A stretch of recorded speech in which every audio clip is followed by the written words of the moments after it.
तो मैं हरियाणा हूं, मैं हरि की भूमि हूं, मैंने पानीपत की लड़ाइयां देखी हैं। मेरी गिनती आप ये कह सकते हैं कि देश के अग्रणी राज्यों में होती है। आज मैं 58 साल का हो चुका हूं। सबसे पहले आप सभी को हरियाणा दिवस की बहुत बहुत बधाई। तो आज हरियाणा को बने हुए 58 साल हो चुके हैं। 1 नवंबर 1966 को हरियाणा राज्य का गठन हुआ। लेकिन हरियाणा आज 58 साल का तो हो गया है, लेकिन हरियाणा के राज्य गठन में कौन सी अहम भूमिका किन लोगों की रही है, इसको थोड़ा सा आज मैं आपको बताता हूं इस वीडियो में। और इसके अलावा हरियाणा के राज्य गठन के बाद हरियाणा में क्या क्या बदला है, किन चीजों में, किन क्षेत्र में हमारा प्रदेश इस समय अग्रणी भूमिका में है, ये सब जानना आपके लिए बहुत जरूरी है।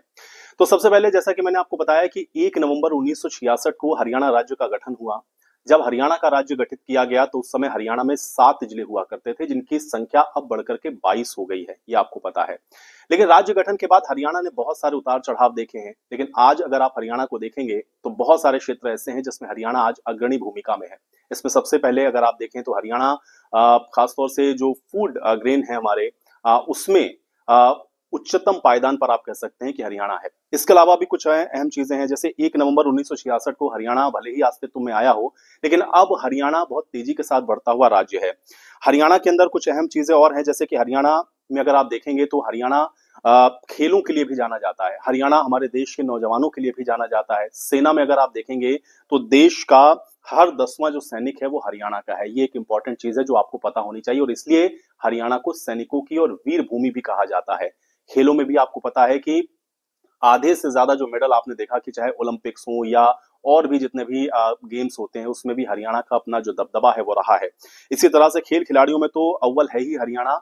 अंतरिक्ष में भी जो आप कह सकते हैं कि जो पहुंचने वाले लोग हैं, उनमें भी हरियाणा का एक अहम योगदान है। और कल्पना चावला, जिनको आप जानते हैं, किसी परिचय की मोहताज नहीं है, वो भी हरियाणा की ही है। तो ये भी हमारी बेटियों का जो गौरव है उसको भी आप देखिए कि हरियाणा उसमें भी अव्वल पायदान पर आपको नजर आता है। इसी तरह से प्रमुख उद्योग अगर आप देखें हरियाणा में तो आईटी हो गया, ये एक प्रमुख उद्योग है।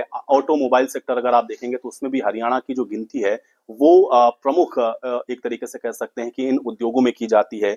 रेडीमेड जो गारमेंट्स हैं उसमें भी हरियाणा अव्वल पायदान पर है, और निर्यात यहाँ से जो रेडीमेड गारमेंट्स हैं उनका किया जाता है। इसी तरह से फूड ग्रेन्स, मैंने आपको बताया कि खाद्यान्नों के उत्पादन में या एमएसपी पर खरीद की भी अगर आप बात करेंगे तो सर्वाधिक फसलों को खरीदने वाला एमएसपी पर एकमात्र राज्य हरियाणा है।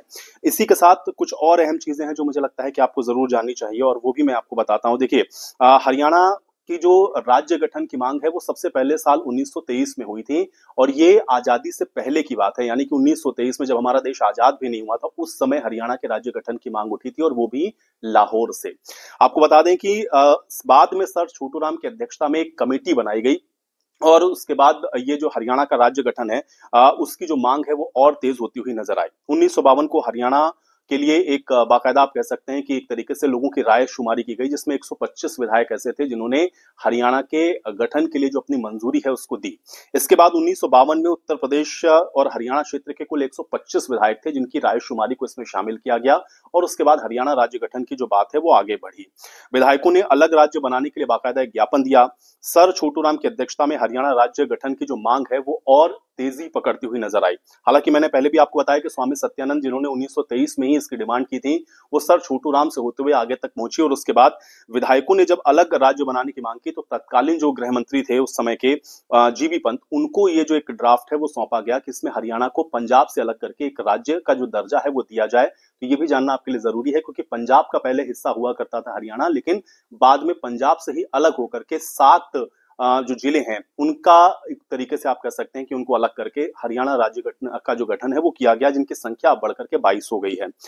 अब इसी तरह से 1953 में चौधरी देवीलाल ने राज्य पुनर्गठन आयोग के सामने हरियाणा को अलग राज्य बनाने की जो मांग है वो रखी थी, और फिर 1953 में चौधरी देवीलाल ने राज्य पुनर्गठन आयोग के सामने हरियाणा का जो पूरा ड्राफ्ट है उसको रखा।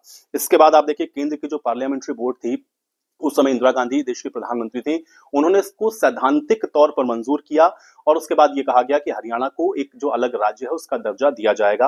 फिर केंद्र की पार्लियामेंट्री कमेटी की जो सिफारिश है उसको सैद्धांतिक आधार पर स्वीकार भी कर लिया गया, यानी कि यहां से जो हरियाणा के राज्य गठन की जो मांग है वो आप एक तरीके से कह सकते हैं कि एक स्वरूप लेती हुई दिखी। और उसके बाद फिर आया 3 अप्रैल 1966, जिसमें राज्यों के गठन के लिए पंजाब सीमा आयोग का जो गठन किया गया, उसी में इसको भी शामिल किया गया कि हरियाणा को जो एक अलग स्टेटस है, राज्य का जो एक अलग दर्जा है, वो दिया जाए। और उसके बाद आयोग की जो सिफारिश है उस पर 1 नवंबर 1966 को मुहर लगा दी गई। तो 1 नवंबर 1966 को जो सफर शुरू हुआ था वो आज तक जारी है, और आप देख रहे हैं कि हर एक क्षेत्र में हरियाणा इस समय अग्रणी भूमिका में आपको नजर आता है।